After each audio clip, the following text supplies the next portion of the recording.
Hello hello hello. नमस्कार नमस्कार नमस्कार नमस्कार भाई लोग, आप सभी को 13-14 बार नमस्कार। तो कैसे हैं आप सभी लोग? मैं उम्मीद करता हूँ स्वस्थ होंगे, मस्त होंगे और आपकी तैयारी भी चल रही होगी एकदम मस्त। तो भाई जैसा कि आपका चैप्टर का नाम है बॉडी फ्लूइड्स एंड सर्कुलेशन, ठीक। तो बॉडी फ्लूइड्स क्या होता है भाई? तो बॉडी फ्लूइड्स हमारा ब्लड हो जाता है और उसी ब्लड के सर्कुलेशन के बारे में इस चैप्टर में हम लोग स्टडी करने वाले हैं, ठीक। तो छोटा सा वीडियो हमारा होने वाला है जिसमें हम लोग क्या पढ़ने वाले हैं, इस चैप्टर के पूरे एनसीईआरटी एक्सट्रैक्ट को मैं लेके आया हूँ, पूरी एनसीईआरटी के पॉइंट्स को कट करके लाया हूँ, जिसके थ्रू पूरे चैप्टर को आपको एक अच्छा सा रिवीजन टच दूंगा मैं 15 मिनट के अंदर अंदर, और पूरा चैप्टर आपका अच्छे से रिवाइज हो जाएगा, ठीक। तो वीडियो लास्ट तक पूरा देखिएगा और पूरा चैप्टर रिवाइज करना है। इसमें जो है पूरा पीवाईक्यू बेस्ड मोस्ट एक्सपेक्टेड जो एनसीईआरटी लाइन्स हैं, मोस्ट इंपॉर्टेंट पॉइंट जो हैं सब इंक्लूडेड है। पूरा चैप्टर आपका रिवाइज होगा, कंप्लीट थ्योरी इंक्लूडेड है, ठीक। जो आपका इसमें अगर देखा जाए टॉपिक ट्रेंड जो है नीट का ट्रेंड, ब्लड ग्रुप से क्वेश्चन आता है, आरबीसी डब्ल्यूबीसी, हार्ट के स्ट्रक्चर से, कार्डियक साइकिल से, डबल सर्कुलेशन, ईसीजी, बीपी और डिसऑर्डर से, यही सब क्वेश्चन पूछे जाते हैं। सबसे पहले बात करते हैं चैप्टर में हम भैया ब्लड। ब्लड क्या होता है? तुम मुझे खून दो मैं तुम्हें आज़ादी दूंगा, वो सब छोड़ो। पहले देखो ब्लड क्या होता है भैया। एनसीईआरटी की डिफिनीशन हमारी क्या कहती है कि blood is a special connective tissue. Blood एक स्पेशल फ्लूइड कनेक्टिव टिश्यू होता है जो किससे मिलकर बना होता है? ब्लड में भैया प्लाज्मा पाया जाता है और फॉर्म्ड एलिमेंट्स पाए जाते हैं। ब्लड के दो पार्ट हो गए, प्लाज्मा से बना होता है और फॉर्म्ड एलिमेंट से बना होता है। अब भैया जो प्लाज्मा जो होता है ब्लड में वो 55% पाया जाता है, फॉर्म्ड एलिमेंट जो होते हैं वो 45% होते हैं, ठीक। ये इंपॉर्टेंट क्वेश्चन है। अब प्लाज्मा जो है वेरी इंपॉर्टेंट दिखा रहा है भैया। तो प्लाज्मा क्या है भैया? एनसीईआरटी हमारी कहती है प्लाज्मा जो होता है स्ट्रॉ कलर्ड होता है, विस्कस फ्लूइड होता है, कंस्टिट्यूट नियरली 55% ऑफ ब्लड, ठीक। तो इसमें जो होता है 90 से 92% जो होता है इसमें क्या होता है? वाटर होता है, और 6 से 8% जो होता है भैया वो प्रोटीन होता है। ये डाटा आप याद रखेंगे, इंपॉर्टेंट है। अब बात कर लेते हैं हम प्रोटीन और उनके फंक्शन के बारे में। प्लाज्मा प्रोटीन्स होते हैं कुछ, तो कुछ प्लाज्मा प्रोटीन्स के हम फंक्शन को भी देख लेते हैं। जैसे फाइब्रिनोजन होता है, फाइब्रिनोजन का काम जो होता है ब्लड क्लॉटिंग करना होता है। उसी तरह आपका ग्लोब्यूलिन होता है, ग्लोब्यूलिन का काम क्या होता है? Defence mechanism. एक एल्ब्यूमिन होता है जो कि आपका ऑस्मोटिक बैलेंस का काम करता है, ठीक। इंपॉर्टेंट एनसीईआरटी लाइन एक देखते हैं, plasma without factor is called serum. भैया जब प्लाज्मा से क्लॉटिंग फैक्टर को रिमूव कर दिया जाता है तो उसे क्या कहते हैं? सीरम कहते हैं। अब बात करते हैं हम प्लाज्मा जब हमारा हो गया तो अब हम फॉर्म्ड एलिमेंट के बारे में बात करते हैं। तो फॉर्म्ड एलिमेंट आपके क्या क्या हो जाते हैं भैया? सबसे पहले आ जाता है आपका आरबीसी, जिसका दूसरा नाम होता है इरिथ्रोसाइट, डब्ल्यूबीसी का दूसरा नाम ल्यूकोसाइट। इसके बाद जब देखते हैं आरबीसी, भैया आरबीसी का जो होता है ये मोस्ट एबंडेंट सेल होता है, ब्लड सेल होता है, मोस्ट एबंडेंट ब्लड सेल होता है। ये लाइन आप याद रखेंगे। एडल्ट मेल में अगर देखा जाए तो 5 से 5.5 मिलियन एमएम क्यूब जो होता है ये ब्लड में आपके पाया जाता है। आरबीसी का नंबर हो गया कितनी आरबीसी पाई जाती है। और इसके बाद जो होता है फॉर्म्ड एलिमेंट जो formed in red bone marrow. RBC का फॉर्मेशन कहाँ होता है? रेड बोन मैरो के अंदर होता है। आरबीसी का जो प्रोसेस होता है बनने की प्रोसेस को हम इरिथ्रोपोइसिस कहते हैं। और कौन सा प्रोटीन इन्वॉल्व होता है इसे बनाने में? तो उसे इरिथ्रोपोइटिन कहते हैं, ठीक। और या इसका शेप जो होता है वो बाइकॉनकेव शेप होता है। Enucleated in most mammals. Maximum mammals में आप देखेंगे तो उनके आरबीसी के अंदर न्यूक्लियस नहीं होता है। एक ऐसा जानवर होता है जिसका आरबीसी न्यूक्लिएटेड होता है जो कि आपके सिलेबस में पढ़ाया जाता है, वो होता है आपका फ्रॉग, ठीक। तो ये चीज़ आगे आपको देखने को मिलेगा जब फ्रॉग एंड कॉकरोच वो सब पढ़ाऊंगा तो उसमें बताऊंगा मैं। इसके बाद जो है रिच इन हीमोग्लोबिन। आरबीसी में हीमोग्लोबिन की संख्या ज़्यादा पाई जाती है। लाइफ स्पेन जो होता है 120 डेज होता है। ये destroyed in spleen, graveyard of RBC, मतलब इसका जो है ये कहा जाता है, स्प्लीन को कहा जाता है ग्रेवियार्ड ऑफ आरबीसी, ठीक। तो इसके बाद पीवाईक्यू फेवरेट स्प्लीन, या देखिए नीचे लिखा हुआ है स्प्लीन को ग्रेवियार्ड ऑफ आरबीसी कहते हैं। इसके बाद हीमोग्लोबिन के बारे में अगर हम बात करते हैं भैया तो हीमोग्लोबिन जो होता है आयरन कंटेनिंग पिगमेंट होता है। हीमोग्लोबिन हीमोग्लोबिन के पास आयरन पाया जाता है। ऑक्सीजन का ट्रांसपोर्ट करता है। नॉर्मल हीमोग्लोबिन जो होता है अगर ह्यूमन में देखा जाए तो 12 से 16 ग्राम पर 100 ml ब्लड के अंदर पाया जाता है। अगर 100 ml ब्लड आप लेते हैं तो उसमें 12 से 16 ग्राम आपको हीमोग्लोबिन देखने को मिलेगा। डिफिशियंसी है अगर देखा जाए इनकी कमी से अगर आरबीसी या हीमोग्लोबिन की कमी हो जाती है, जब ब्लड की कमी शरीर के अंदर होती है तो एनीमिया रोग होता है। ये चीज़, ये डिजीज़ आप याद रखेंगे। इसका डिसऑर्डर हो गया WBC जिसे ल्यूकोसाइड कहा जाता है। इसका जो होता है काउंट, इसका नंबर जो होता है 6000 से लेकर 8000 ऑफ मिलीमीटर क्यूब जो होता है, क्यूबिक ऑफ ब्लड ये होता है, mm क्यूब ऑफ ब्लड। ठीक, तो ये ग्रेन्युलोसाइट जो होते हैं ये इसके टाइप्स जो होते हैं ये जो होते हैं ग्रेन्युलोसाइट हो गए, और इसके बाद ग्रेन्युलोसाइट जो होते हैं ये 3 प्रकार के होते हैं। जो होते हैं WBC जो होता है 2 होता है, एक ग्रेन्युलोसाइट आपको मिलेगा, एक जो होगा ग्रेन्युलोसाइट मिलेगा। ये ग्रेन्युलोसाइट जो होता है 3 मिलता है, आपको मैंने बताया था उस दिन वेनजी, मतलब बहन जी, तो बहन जी से आया वेनजी, तो बेसोफिल्स, स्नोफिल्स, न्यूट्रोफिल्स ये 3 आपके आ जाते हैं। ठीक, ग्रेन्युलोसाइट्स में 3 आते हैं। क्या क्या आ जाते हैं? न्यूट्रोफिल्स आ गए, स्नोफिल्स आ गए, बेसोफिल्स आ गए। न्यूट्रोफिल्स का काम क्या होता है? मोस्ट एवेंडेंट WBC होता है, फैगोसाइटोसिस करता है। स्नोफिल जो होता है एलर्जिक रिएक्शन में इन्वॉल्व होता है। बेसोफिल जो होता है हिस्टामिन, सेरोटोनिन और हिफेरिन रिलीज करता है। ठीक, और एक ग्रेन्युलोसाइट जो होता है ये लिम्फोसाइट होते हैं। इसमें लिम्फोसाइट एंड मोनोसाइट आ जाते हैं। इसको याद कर सकते हैं, आलम, एक लड़का था जिसका नाम था आलम। ठीक, तो एक ग्रेन्युलोसाइट कौन कौन से हो गए? लिम्फोसाइट हो गए और ये हो गए आपके मोनोसाइट हो गए। ठीक, तो ऐसे याद कर सकते हैं। इसके बाद हमारा जो आ जाता है लिम्फोसाइट में हो गया आपका क्या क्या आ जाता है? इम्यून सिस्टम आ जाता है, एंटीबॉडीज आ जाते हैं, इम्यून का रिस्पॉन्स जो होता है, और एंटीबॉडीज जो होती है ये लिम्फोसाइट्स के अंतर्गत आती हैं।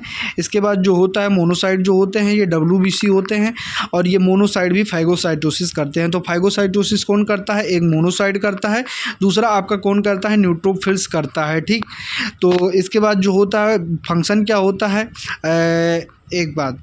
ठीक, एक चीज़ हम देखते हैं कि लार्जेस्ट WBC जो होती है उसे मोनोसाइट को कहते हैं। मोनोसाइट जो होता है वो सबसे बड़ा होता है भैया, लार्जेस्ट WBC होते हैं सबसे लंबा होता है। ठीक, इसके बाद जो होता है प्लेटलेट्स क्या होता है? थ्रोम्बोसाइट। प्लेटलेट का दूसरा नाम थ्रोम्बोसाइट होता है। NCERT क्या कहती है? या सेल के फ्रेगमेंट होते हैं, छोटे छोटे सेल के टुकड़े पाए जाते हैं, ये सेल के फ्रेगमेंट होते हैं, इसी को हम प्लेटलेट्स कहते हैं। ठीक, ये प्रोड्यूस फ्रॉम मेगा कैरियोसाइट। एक मेगा कैरियोसाइट होता है, यही टूट कर जो है सेल फ्रेगमेंट बनाता है जिसे प्लेटलेट्स कहते हैं। इसका जो डाटा होता है आप याद रखेंगे, ये याद रखेंगे 1.5 लाख से 3.5 lakh of MM cube of blood होता है। ये 1.5 लाख से 3.5 लाख पाया जाता है। इसकी कमी कब होती है? जब भैया डेंगू हो जाता है। हमें अक्सर देखते हैं डेंगू, टाइफाइड वगैरह में प्लेटलेट्स की कमी हो जाती है, जिसके चलते हमारे शरीर में वीकनेस आती है, पैरों में दर्द होता है। तो इसके बाद फंक्शन ब्लड क्लॉटिंग होता है, जो आपका इसका फंक्शन होता है ये ब्लड क्लॉटिंग करता है। तो प्लेटलेट्स क्या करता है? ब्लड क्लॉटिंग कराता है। ब्लड ग्रुप जो होता है भैया ABO blood group of system जो होता है based on antigen A and antigen B। Antigen के बेसिस पर होता है, प्रेजेंट ऑन RBC के सरफेस पर। एंटीजन कहाँ पाया जाता है? RBC के सरफेस पर पाया जाता है। अब ये देख लेते हैं ब्लड ग्रुप का जो चार्ट दिया गया है। ग्रुप ये अगर है, ब्लड ग्रुप A के पास एंटीजन A होता है और एंटीबॉडी जस्ट उसके अपोजिट पाई जाती है। एंटीबॉडी हमेशा उसके अपोजिट पाई जाती है, एंटीजन के अपोजिट पाई जाती है। ठीक, तो ब्लड A ग्रुप वाले के पास एंटीजन ये, एंटीबॉडी B, एंटी-B होता है। B ग्रुप वाले के पास एंटीजन B होगा, AB वाले के पास एंटीजन AB होगा, 0 वाले के पास कोई एंटीजन नहीं होता है, मतलब O ब्लड ग्रुप वाले के पास कोई एंटीजन नहीं होता है। लेकिन इनके पास जो होता है A वाले ब्लड ग्रुप के पास एंटीबॉडी B होती है, B वाले ब्लड ग्रुप के पास एंटीबॉडी A होती है, AB वाले के पास कोई एंटीबॉडी नहीं होती है, O वाले के पास दोनों एंटीबॉडी होती है, एंटी A एंटी B। इसके बाद यूनिवर्सल डोनर किसे कहते हैं? तो ऑक्सीजन को यूनिवर्सल डोनर कहते हैं। AB ब्लड ग्रुप को हम यूनिवर्सल रिसिपिएंट कहते हैं, रिसिपिएंट कहते हैं, मतलब जो सबसे ले सकता है। ठीक, और जो सबको दे सकता है वो O ब्लड ग्रुप होता है। RH फैक्टर हम देखते हैं, तो RH फैक्टर क्या होता है? Discovered by Karl Landsteiner. RH plus जो है, RH positive and RH negative, इन्होंने 2 फैक्टर दिया, जिसमें RH प्रेजेंट था, RH फैक्टर प्रेजेंट था, उन्होंने उसे RH एंटीजन जिसमें प्रेजेंट था उसे RH पॉजिटिव बोला, जिसमें RH एंटीजन जो था एब्सेंट था उसे जो है RH निगेटिव बोला। ठीक, तो ये रीसस मंकी के थ्रू जो है डिस्कवरी की गई थी, एनसीईआरटी हमारी लिखती है। तो एरिथ्रोब्लास्टोसिस फेटालिस क्या होता है, इंपॉर्टेंट एनसीईआरटी लाइन है भैया। जब मदर जो होती है RH निगेटिव होती है और उसके अंदर पल रहा जो बच्चा होता है प्रेगनेंसी के दौरान, वो अगर RH पॉजिटिव हो जाता है, फीटस RH पॉजिटिव होता है, तो जो होता है सेकंड प्रेगनेंसी जो होती है अफेक्टेड हो जाती है। और क्या होता है, उसका ब्लड जो होता है मिक्सिंग हो जाता है प्रेगनेंसी के दौरान।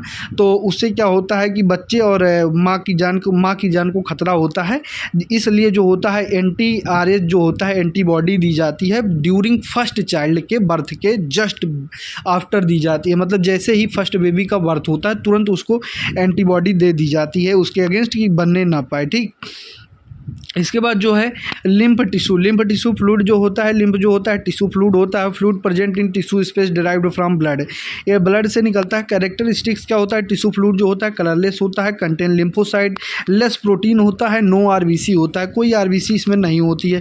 फंक्शन क्या होता है भैया, फंक्शन देखते हैं तो यह ट्रांसपोर्ट करता है फैट का, रिटर्न प्रोटीन्स, या प्रोटीन को रिटर्न करता है, इम्यूनिटी को जो है ये मजबूत करता है, ठीक। इसके बाद जो होता है PYQ फैक्ट क्या कहता है, लैक्टिल्स एब्जॉर्ब फैट इन इंटेस्टाइन, जो कि ये आपका फंक्शन हो जाता है किसका, ये एक लिम्फ टिश्यू से रिलेटेड हो जाता है, ठीक। सर्कुलेटरी पाथवे में हम आ जाते हैं, एक पार्ट हमारा खत्म हुआ, दूसरी पार्ट में हम देखते हैं सर्कुलेटरी पाथवे क्या होता है भैया। तो ओपन सर्कुलेशन जो होता है, ब्लड डायरेक्टली ब्लॉक टिश्यू, तो आर्थ्रोपोड एंड मोलस्का में ओपन सर्कुलेटरी सिस्टम पाया जाता है। क्लोज सर्कुलेशन जो होता है एनालिड्स एंड वर्टिब्रेट्स में पाया जाता है। ह्यूमन जो होते हैं, ह्यूमन का हार्ट जो होता है भैया 4 चैम्बर्ड होता है, और कहाँ पाया जाता है, बिटवीन लंग्स में पाया जाता है, स्लाइटली टुवार्ड्स लेफ्ट, थोड़ा सा लेफ्ट की तरफ जो होता है वो पाया जाता है, लेफ्ट साइड में पाया जाता है। Covered by double layered pericardium में पाया जाता है। इसके बाद 4 चैम्बर्ड होता है, 2 एट्रिया 2 वेंट्रिकल पाया जाता है भैया। हार्ट जो होते हैं, हार्ट में कुछ वाल्व पाए जाते हैं। तो वाल्व का काम क्या होता है, जैसे कौन कौन से वाल्व पाए जाते हैं, जैसे एक पाया जाता है ट्राइकस्पिड वाल्व। ट्राइकस्पिड वाल्व कहाँ पाया जाता है भैया, राइट एट्रियम में पाया जाता है। आपका हार्ट कुछ इस तरह से होता है, तो आपका हार्ट कुछ इस तरह से तो होता है। तो ये आपका जो होता है, ये ट्राइकस्पिड वाल्व जो होता है आपके राइट एट्रियम और राइट वेंट्रिकल के बीच में पाया जाता है, यहाँ पे पाया जाता है, ठीक। ये आपका हो गया राइट एट्रियम, ये हो गया आपका राइट वेंट्रिकल हो गया, और ये आपका हो गया लेफ्ट एट्रियम, ये हो गया आपका लेफ्ट वेंट्रिकल। तो यहाँ पे पाया जाता है आपका ट्राइकस्पिड वाल्व। अब ट्राइकस्पिड वाल्व को लोकेशन कैसे याद रखेंगे, आरती को याद कीजिए आप, आरती एक लड़की है, या आरती पूजा वाली आरती है, जो भी आप याद कर सकते हैं। तो RT, ठीक। तो राइट वाले में क्या पाया जाता है, ट्राइकस्पिड वाल्व पाया जाता है। राइट साइड में क्या पाया जाता है, राइट एट्रियम के पास और राइट वेंट्रिकल के पास क्या होता है, ट्राइकस्पिड वाल्व होता है। इसके बाद जो लेफ्ट एट्रियम होता है, लेफ्ट एट्रियम जो होता है और लेफ्ट वेंट्रिकल के बीच में जो होता है वो मिट्रल वाल्व या बाइकस्पिड वाल्व पाया जाता है, ठीक। सेमीलूनर वाल्व जो होता है भैया वो पल्मोनरी आर्टरी और एओर्टा को बीच में पाया जाता है, वहाँ पे जो प्रिवेंट करता है बैकफ्लो ऑफ ब्लड, जो ब्लड के बैकफ्लो में मदद करता है, उसको रोकता है, प्रिवेंट करता है, वो होता है semi lunar valves. Nodal tissue हमारी जो होती है भैया SA node and AB node 2 पाया जाता है। SA नोड को पेसमेकर ऑफ हार्ट कहा जाता है और AB नोड को जो है पेस सेटर कहा जाता है। राइट एट्रियम में पाया जाता है SA नोड होता है pacemaker of heart, AB node जो होता है इंटर एट्रियल सेप्टम में पाया जाता है। बंडल ऑफ हिज आता है। इसके बाद बंडल ऑफ हिज जो होता है ये कंडक्ट इम्पल्स को कंडक्ट करता है। परकिंजे फाइबर जो होते हैं स्प्रेड इम्पल्स टू वेंट्रिकल, ठीक। PYQ फेवरेट जो होता है व्हाई हार्ट इज मायोजेनिक, हमारा हार्ट जो होता है मायोजेनिक होता है, मतलब अपने आप जो होता है वो धक धक धक धक करता रहता है, अपने आप होता रहता है। तो ये क्यों होता है, हमारा हार्ट मायोजेनिक क्यों होता है, क्योंकि इसके अंदर impulse originate with in heart. ऐसे नोड से जो होता है इम्पल्स ओरिजिनेट होते हैं, जिसके थ्रू जो होता है ये करता रहता है, ठीक, मायोजेनिक होता है। इसके बाद कार्डियक साइकिल की बात करते हैं तो कार्डियक साइकिल का ड्यूरेशन 0.8 सेकंड होता है। एट्रियल सिस्टोल 1 सेकंड होता है। वेंट्रिकल सिस्टोल जो होता है भैया 0.3 सेकंड होता है। और जॉइंट डायस्टोल जिसमें दोनों डायस्टोल करते हैं वो होता है 0.4 सेकंड, ठीक।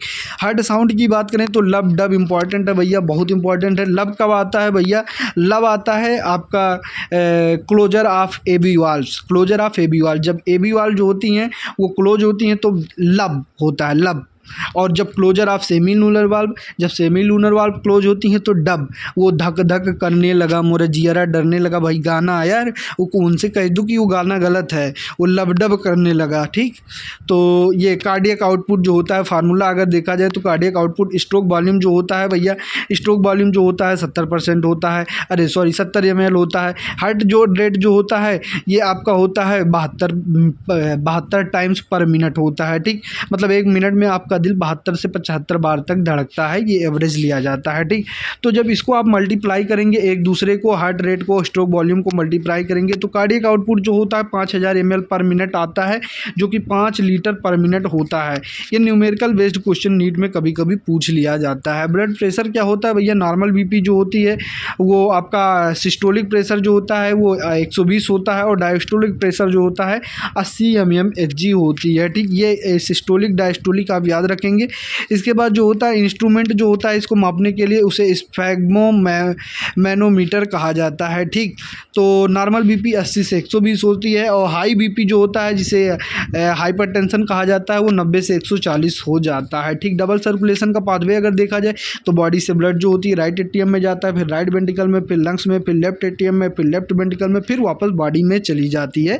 ये सीक्वेंस याद रखेंगे। इसमें जो होता है आपका जो वर्टिब्रेट्स होते हैं इन सभी में जो 4 चैम्बर्ड वाले हार्ट होते हैं उन पे कोई ब्लड की मिक्सिंग नहीं होती है। ऑक्सीजनेटेड ब्लड अलग जाता है, डीऑक्सीजनेटेड ब्लड अलग जाता है, इफिशिएंट ऑक्सीजन सप्लाई होती है, हाई मेटाबॉलिक रेट होता है। मोस्ट रिपीटेड थ्योरी क्वेश्चन होते हैं ये। ईसीजी की बात की जाए भैया तो ईसीजी की ईल्ड क्या हो रहा है भाई,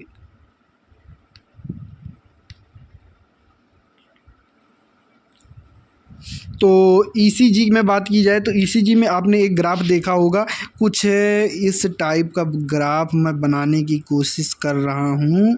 ये ऐसा ग्राफ आपको एनसीईआरटी में देखने को मिलेगा, जिसे इसको कहा जाता है पी वेव, इसे कहा जाता है क्यू, इसे कहा जाता है भाई नहीं बनेगा, इसे कहा जाता है ऊपर वाले को आर, इसे कहा जाता है एस, और इसे कहा जाता है टी। ठीक, तो ये क्यू आर एस कॉम्प्लेक्स आपका इतने में हो जाता है। ठीक, तो आपका ये ग्राफ देखने को मिलता है। तो पी वेव जो होता है ये क्या करता है, तो ये करता है डीपोलराइजेशन ऑफ एट्रिया। अब क्यू आर एस कॉम्प्लेक्स क्या करता है, डीपोलराइजेशन ऑफ वेंट्रिकल करता है। और उसके बाद जो आपका आ जाता है जो ये टी वेव होता है ये क्या करता है, वेंट्रिकुलर रिपोलराइजेशन करता है। ये दोनों डिपोलराइजेशन करते हैं, और ये नीचे वाला जो टी वेव लास्ट वाला होता है ये इसका रिपोलराइजेशन करता है। आप ऐसे याद रख सकते हैं डी रे, दीदी रे। ठीक, एवरी ईयर 1 क्वेश्चन पॉसिबल होता है यहाँ से भैया। तो वर्टिब्रेट हार्ट एवोल्यूशन, वर्टिब्रेट का जो हार्ट का एवोल्यूशन होता है अगर उसको हम देखें तो एक सेकंड मैं आपको दिखाने की कोशिश करता हूँ, थोड़ा सा जूम करता हूँ और अपने पेंसिल को इधर करता हूँ बार बार। ठीक, तो वर्टिब्रेट में अगर हार्ट इवोल्यूशन देखा जाए भैया तो फिशेज में जो होती हैं वो 2 चैम्बर्ड हार्ट पाया जाता है। एम्फीबियंस में देखा जाए तो 3 चैम्बर्ड हार्ट पाया जाता है। रेप्टाइल्स में जो होता है ये आपका 3 चैम्बर्ड हार्ट पाया जाता है। इसका एक एक्सेप्शन होता है जो कि क्रोकोडाइल में जो होता है वो 4 चैम्बर्ड हार्ट पाया जाता है। बर्ड्स में जो होता है भैया, बर्ड्स में भी 4 चैम्बर्ड हार्ट होता है, और मैमल्स में भी 4 चैम्बर्ड हार्ट होता है। ठीक, नेक्स्ट क्वेश्चन हमारा आ जाता है, तो ये मैचिंग टाइप का क्वेश्चन बन सकता है। डिसऑर्डर ऑफ सर्कुलेटरी सिस्टम देखें तो हाइपरटेंशन जो होता है जब बीपी नॉर्मल से ज़्यादा हो जाती है तो उसे हाइपरटेंशन कहते हैं। कोरोनरी आर्टरी डिजीज कैट जो होता है नैरोइंग ऑफ कोरोनरी आर्टरी जो होती हैं इसमें ब्लॉक हो जाती हैं, फैट कोलेस्ट्रॉल का डिपोजिशन होने लगता है, तो ऐसे ऐसे आर्टरी ब्लॉक हो जाती हैं और ये पतली हो जाती हैं, थोड़ा सा ब्लड सर्कुलेशन के लिए स्पेस रह जाता है। ठीक, तो इसमें जो होता है ये हो जाता है। एंजाइना पेक्टोरिस जो होता है चेस्ट पे, acute chest pain due to inadequate blood supply, जब पर्याप्त सप्लाई ब्लड की नहीं मिल पाती है तो हमारे हार्ट में एक दर्द होता है, हमारे सीने में दर्द होता है, पेन होता है। हार्ट फेलियर जो होता है भैया, जब हार्ट जो होता है ब्लड को पर्याप्त ब्लड को पंप करने में फेल हो जाता है तो उसे हार्ट फेलियर कहते हैं। एनसीईआरटी की लाइन क्या कहती है, heart failure not is equal to cardiac arrest. भैया हार्ट फेलियर अलग होता है, कार्डियक अरेस्ट अलग होता है। हार्ट फेलियर जो होता है इसमें ब्लड जो होता है ये इफेक्टिवली सप्लाई नहीं कर पाता है काम भर का ब्लड, लेकिन अगर कार्डियक अरेस्ट में देखा जाए तो कार्डियक अरेस्ट में जो हार्ट होता है वो धड़कना बंद कर देता है, stop beating, heart stop beating, ठीक, ये बीटिंग करना बंद कर देता है। चलिए फटाफट से हम वन लाइनर क्वेश्चन को रिवाइज करते हैं। Plasma without factor, clotting factor called serum. इसके बाद आ जाते हैं, हम बात करते हैं आरबीसी की life span 120 day, spleen graveyard of RBC formation erythropoiesis, most abundant WBC neutrophils होता है, largest WBC monocyte platelets from megakaryocytes and universal donor O blood group, universal recipient AB blood group, RH incompatibility, erythroblastosis fetalis and lymph lack RBC. इसके बाद lacteals absorb fat, human heart 4 chamber, SA node pacemaker, heart is myogenic, cardiac cycle 0.8 second, cardiac output 5 litre पर minute, BP is 120/80, 80 से 120 वाला जो होता है वो normal होता है। Double circulation prevent mixing of blood, और पी वेव जो होता है एट्रियल डीपोलराइजेशन, टी वेव जो होता है वेंट्रिकुलर रीपोलराइजेशन। तो इस तरह से भैया हमारा चैप्टर होता है ख़त्म। ये देखिए मेरा चूतिया सॉरी क्या बोल दिया, ये अच्छा वाला मेरा प्यारा प्यारा फ़ोटो आ गया, और इसके बाद तो ये आ गया प्यारा प्यारा फ़ोटो, ठीक। तो इसी के साथ हमारा चैप्टर हो गया ख़त्म। तो लगभग हमने थोड़ा सा 2-4 मिनट ज़्यादा लग गया, वो आपको आगे इंट्रो देने के चक्कर में 2-3 मिनट लग गया। तो लगभग 15-16 मिनट में हमने पूरे चैप्टर को रिवाइज कर लिया। मैं उम्मीद करता हूँ वीडियो आपको पसंद आया होगा। तो वीडियो पसंद आया हो तो वीडियो को एक प्यारा सा लाइक करना और चैनल को सब्सक्राइब करके बेल आइकन प्रेस कर देना। इसी के साथ साथ नए वीडियो आते रहेंगे। बायोलॉजी के most important most expected question भी डालता जा रहा हूँ मैं, उसको भी आप देखते जाइए, अपने दोस्तों को भी शेयर करते रहिए, उनका भी भला करते रहिए। तो धन्यवाद दोस्तों, मिलते हैं अपने नेक्स्ट वीडियो में, तब तक के लिए bye bye, thank you so much.